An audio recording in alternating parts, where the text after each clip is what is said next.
अब चमचों की हालत पता क्या है? चमचों की हालत ऐसी है कि थाली में रह रह करके कांग्रेस को तो खाली कर दिया, फिर ये आम आदमी में चले गए वो चमचा, अब आम आदमी को खाली कर दिया। अब इनकी नजर किस पे है? सारे ही मोदी मोदी कर रहे हैं। अब ये भी मोदी जी का बख्यान करने लग गए आकर के। अरे मोदी जी तुम्हारे को अपनी थाली में लाने नहीं देंगे, क्योंकि मोदी की थाली के अंदर समस्त हिंदू सनातनी देश हित की सोचने वाला, राष्ट्र हित की सोचने वाला, देश को विकासशील सोचने वाला बंदा बैठा है। वीर अब्दुल हमीद साहब सेना के अंदर मेजर जनरल बन करके पाकिस्तान के टैंक उड़ा दिए, किसी को बोलना पड़ा था उनको। लेकिन मोदी के विपक्ष में देखिए जितने भी नेता, चाहे अरविंद केजरीवाल हों, वो भी प्रधानमंत्री का ख्वाब देख रहे हैं। राहुल गांधी तो काफ़ी लंबे समय से देख रहे हैं। ऐसा क्या है कि मोदी जी लगातार जनता की पसंद फेवरेट बने हुए हैं और विपक्ष में राहुल गांधी हो या अरविंद केजरीवाल प्रधानमंत्री के पद से दूरी बनी हुई, यहाँ मुख्यमंत्री भी चले गए यहाँ से। एक बात बताइए, यहाँ पर ना भारत के अंदर सारे अंबानी बनना चाहते हैं, सारे रतन टाटा बनना चाहते हैं, मैं खुद भी बनना चाहता हूँ। कौन नहीं बनना चाहता है? सबका सपना है आगे बढ़ने का, अमीर बनने का, रईस बनने का। लेकिन कभी अंबानी से जाकर के पूछोगे ना, वो कहेगा यार मैं भी और ऊपर जाना चाहता हूँ, मैं वर्ल्ड के नंबर 1 पे आना चाहता हूँ करोड़ोंपतियों के अंदर। तो हर बंदा ऊपर चलना चाहता है, आगे बढ़ना चाहता है। अगर केजरीवाल और ये कहते हैं राहुल गांधी, अखिलेश यादव, ममता बनर्जी, मायावती, लालू प्रसाद यादव, अगर ये ख्वाब देख रहे तो ख्वाब देखने दो। अंबानी इसलिए कि उसकी मेहनत है पीछे, अडानी इसलिए उसकी मेहनत है पीछे, रतन टाटा साहब इसलिए बने क्योंकि उनकी मेहनत थी, उनके बुजुर्गों से मेहनत चली आई, उन्होंने अपने काम को काम समझा और तरक्की करी। क्या राहुल गांधी ने तरक्की करी राजीव गांधी और नेहरू जी की तरह? कुछ किया देश के? जब उन्होंने ही पहली बात कुछ नहीं किया तो ये कहां से करते? पूरे देश में यात्रा चलाई, लोगों का दुख सुख जाना, और क्या चाहिए देश में? यही तो चाहिए सबसे बड़ा। यात्राएं करने से कुछ नहीं होता सर, फिर सन्यास ले लो। हमारे संत भी यात्राएं करते हैं, अभी महाकुंभ के अंदर आए हुए हैं, अभी महाकुंभ खत्म होगा उसके बाद किसी को पता नहीं चलेगा वो संत लोग कहाँ चले गए, कौन सी पहाड़ियों, कौन सी गुफाओं में चले गए तपस्या करने के लिए। तो राहुल गांधी जी को अगर यात्राओं का शौक है ना, तो मैं कहता हूँ शुरुआत 4 धाम से ही कर ले हमारे। शायद उनके अंदर का हिंदुत्व जो सो गया है, जो मर गया, वो जाग जाए। जो अपने आप को जनेऊधारी ब्राह्मण कहते तो उनको शायद अक्कल आ जाए कि जनेऊ जो है वो अंदर डाला जाता है, कोट के ऊपर उल्टा नहीं डाला जाता। तो ये सारी चीजें जो है बहुत मैटर करती हैं। आप किसी के धर्म का अपमान करो, आज मैं इस्लाम मुस्लिम भाई का अपमान करूं, क्या वो उसको सहलेगा? उसकी नजरों में तो मैं घटिया इंसान हो जाऊंगा। सिख धर्म का अपमान करूं, उनकी नजरों में हो जाऊंगा। ईसाई का करूं, उनका हो जाऊंगा। हिंदू का करूंगा तो उसका हो जाऊंगा। तो धर्मों का सम्मान करना वो आपको कभी आया ही नहीं। लेकिन अब यही तो कहा जाता ना, अगर धर्म सम्मान की बात हो रही तो मोदी भी नफरत की राजनीति कर रहे हैं। उनके नेता हो या मंत्री हो लगातार ऐसे बयान भी देते हैं, कहते हैं नफरत की राजनीति और हिंदुओं के बल पे जो है सरकार बन रही है। आप भी तो मुस्लिमों से भेदभाव कर रहे हैं। इतना भेदभाव कर रहे हैं कि सऊदी के शेख आकर के मोदी जी को गले मिल रहे हैं, अपनी कंट्री का सर्वोच्च सम्मान उनको दे रहे हैं, इवन कि कश्मीर के अंदर इन्वेस्टमेंट वो कर रहे हैं। इतना अच्छा मतलब शेख जो कट्टर अरब से कट्टर इस्लाम को मानने वाले शेख, उनको नजर नहीं आ रहा कि मोदी जी इस्लाम का विरोध करते हैं या नहीं करते। भारत के अंदर जो भटके हुए लोग हैं, जिन्होंने तलवार की नोक पे सलवार डाल ली, जिनके पूर्वजों ने डर की वजह से धर्म बदल लिया, वो बता रहे हैं कि मोदी जी हिंदू मुस्लिम कर रहे हैं और इस्लाम के ऊपर टिप्पणियां करते हैं। मुझे मोदी जी का कोई एक भाषण छोड़िए, एक व्यूज दिखा दीजिए, एक बोला हुआ शब्द दिखा दीजिए जिसमें उन्होंने इस्लाम की तौहीन करी हो।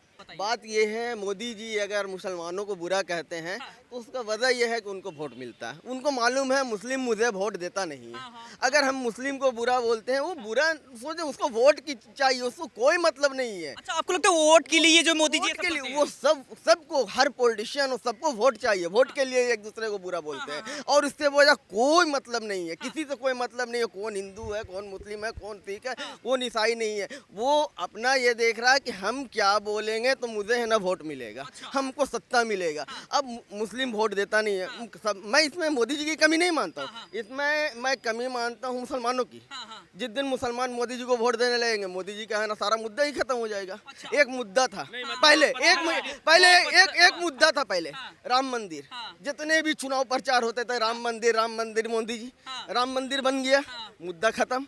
अब देख रहे हैं मोदी जी हाँ, मुद्दा खत्म हो गया। ओवैसी साहब कह रहे हैं कि हम तो जब ओवैसी साहब को कहने दी, ओवैसी साहब का अपना आइडियोलॉजी है, मोदी साहब का अपना है, राहुल गांधी का अपना है, सब अपना अपना है। सारा खेल वोट का है और सत्ता में बने रहने के लिए जिसको जो अच्छा लगता है वो वहाँ लगता है। यहाँ वो आएंगे, बिहार जाएंगे, मोदी जी वहाँ है ना बोलेंगे बीफ का विरोध करेंगे, वही गोवा जाएंगे, वहाँ है ना बीफ का समर्थन करेंगे। बात साहब राजनीति देख लिए हर ये पूछिए, मतलब अगर मुसलमान मुसलमान इन भाई साहब का कहना, मुसलमान अगर मोदी को वोट देना शुरू कर देगा तो मोदी जी मुसलमानों की तारीफ करनी शुरू कर देंगे, चाहे वो पत्थरबाजी करे, चाहे वो बम लेके फट जाए, चाहे वो देश का अनादर करे, देश का निरादर करे, तब भी करे। मतलब समझ को देखिए, अगर इतना ही मोदी जी 2014 में शपथ लिए प्रधानमंत्री की बतौर, और राम मंदिर का मुद्दा कब का है? जनसंघ का है। आरएसएस जब शुरू हुई 47 में बंटवारा हुआ, तब से वो कह रहे हैं मंदिर बनाएंगे बनाएंगे है। अरविंद अडवाणी जी ने रथ यात्रा तक कर दी, कार सेवकों की हत्या हो गई निर्मम, घर में घुस घुस के वो कंधारी बंधुओं को मार डाला है। उसके बाद ये भाई साहब कह रहे हैं मंदिर इनका कहना ये भी है। सबसे पहले तो भाई ये समझना चाहिए मोदी भक्तों को कि राम मंदिर मोदी जी ने नहीं बनाया, राम मंदिर सुप्रीम कोर्ट के ऑर्डर से बना है। हाँ, एक मिनट। अब चमचों की हालत पता क्या है?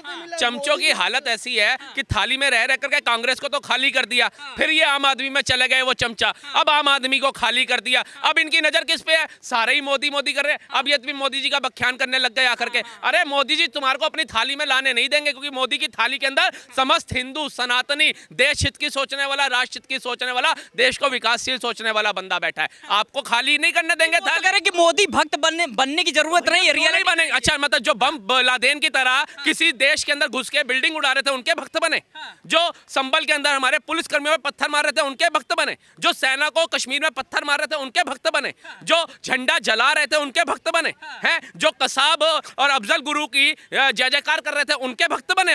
हम मोदी भक्त अच्छे हैं। 5वीं अर्थव्यवस्था देख रहे हैं, अभिनंदन और कतर से 7 सैनिक आते हुए देख रहे हैं, रोड मैप अच्छा, एक्सप्रेसों की सौगात देख रहे हैं, वंदे भारत नमो भारत देख रहे हैं, आतंकवाद मुक्त भारत देख रहे हैं, सेना का सम्मान देख रहे हैं। आप क्या बात कर रहे हैं? इसमें भक्त बनिए, चमचे मत बनिए। चमचे बन करके आज आप हाफ टी शर्ट के अंदर है और हम जैकेट के अंदर आ गए। अब वक्त आ गया, अपना अपना शौक है। हाफ टी शर्ट है, मुझे हाफ टी शर्ट अच्छा लगा, हाफ टी शर्ट में हूँ, ट्राउजर में हूँ, आपकी मर्जी। क्या अगर कोई बात बताता हूँ, अब आ गए मत बनिए भक्त ना।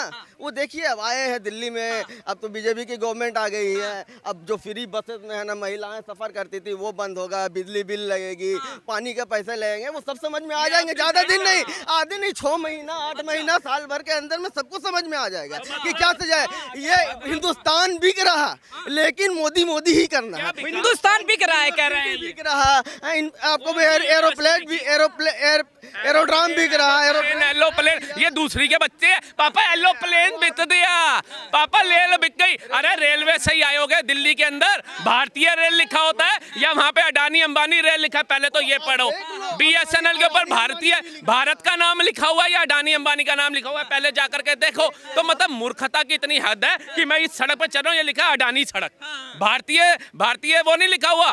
सड़क जो होता है अपना रोड है, भारतीय रोड नहीं है, लेकिन इनके लिए किसकी है? PWD नहीं लिखा हुआ वहाँ पे, इन्होंने बनाई है। दिल्ली मेट्रो नहीं कह रहे, अडानी मेट्रो कह रहे हैं। 3 व्हीलर CNG का जो है वो दिल्ली में नहीं चल रहा है, वो अडानी के नाम का चल रहा है। अरे भैया तुम चावल खा रहे हो, वो भी अडानी का है।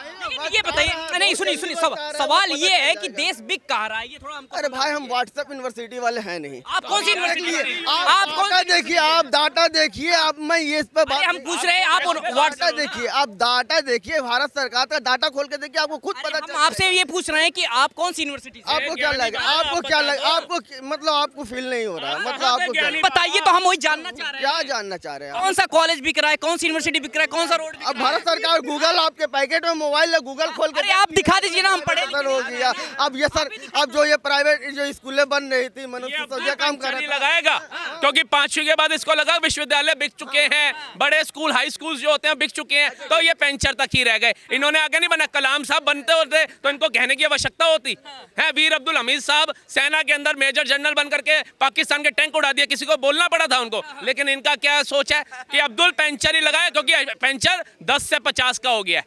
रोज के 10 पेंचर भी लगाऊंगा, 500 घर ले जाऊंगा, महीने का 15,000 मेरा आ जाएगा। तो उससे आगे बढ़ो भैया जी। लेकिन ये हमारी सोच से जो अच्छे मुसलमान है वो भी भटक जाते हैं।